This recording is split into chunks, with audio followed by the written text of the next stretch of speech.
The idea of a film about Nicola Sturgeon and Alex Salmond is the talk of the steamy, and it seems everybody's got their favourite ideas of what actors would be right to play the role. I may be a complete killjoy, and I really might well be given my TV watching tastes, but I think this idea is just all wrong. Synchronicity Films, they're based in Glasgow, and they've taken out an option on the book Break Up, How Alex Salmond and Nicola Sturgeon Went to War, written by the Clegg Andrews team, and they're currently looking for a scriptwriter. This production company previously released The Cry, which was a psychological thriller on BBC One. And the first wee worry is how the creative director describes the film. It's the exploration of a universal story, the breakdown of a relationship between mentor and mentee as their once united ideologies fracture. Once united ideologies fracture. I'm just repeating that because you can say what you like about both the characters involved and just have a look at Twitter. It is alight. But have the ideologies of these two people fractured? They both still support independence, and I'm not even sure you can call that means to an end an ideology. This kind of clumsy thinking or speech doesn't really bode well for a production that's taking place as Scotland is evenly balanced in its future thinking between independence and the Union. Meanwhile, the breakdown of a relationship, I mean, you can kind of feel the kind of tendency to try and pump this one up a wee bit. A kind of kilted Star is Born, where a relatively unknown woman eventually eclipses her better known pal. Of course, and everybody was all over the inquiry and the Shakespearean tragic nature of the breakup between the two former SNP colleagues. But there's a really important point here, and it's partly the reason I'm reading this script, quite unusually in a video column. Their story isn't over. They're not singing stars. They're not imaginary characters. They're actually working in a democracy right now. And I wonder how that makes it okay to dabble about with the accuracy of their motivations and their backstories, and thus their electability and even the credibility of the cause of independence for ratings. Now, let's just start with the parallels that have been thrown up between Blair Brown. There's a film, The Deal, which was made in 2003, and that's often held up as being kind of analogous. But it's interesting because it only compared the lives of these two big characters from the minute they were elected to Westminster in 1989, I think, up until 83, until the Granita Pact. That's the pact made in the restaurant where Blair was going to step down, and Brown would take over at some point.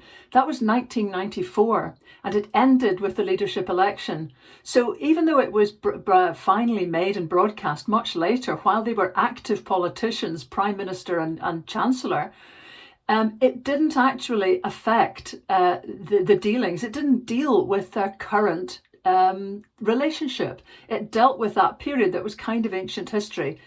Now, I wonder if that is kind of where we're going to be going with this, and if so, it really causes some problems, because of course the only reason that any of this is of any interest and has become newsworthy is because of that harassment inquiry, which was the results of which, the inquiry, was just 6 months ago.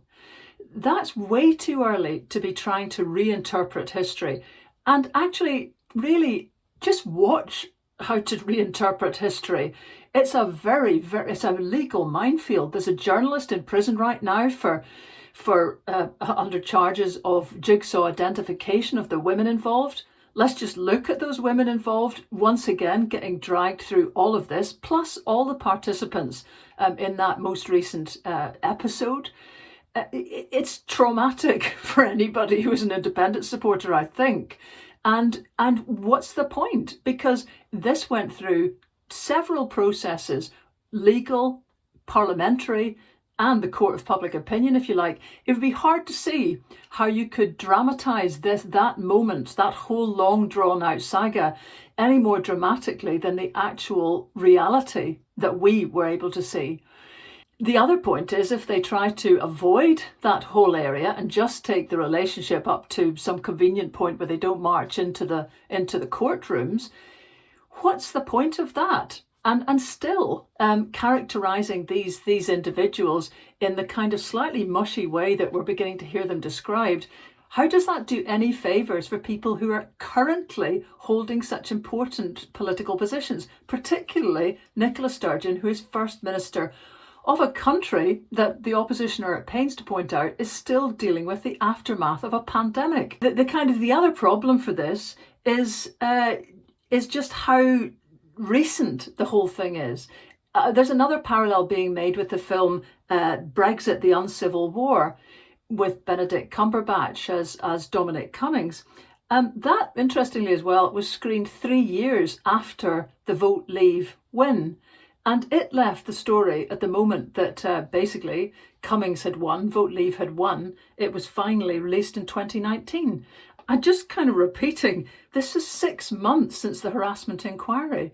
And it seems to me that's far too soon.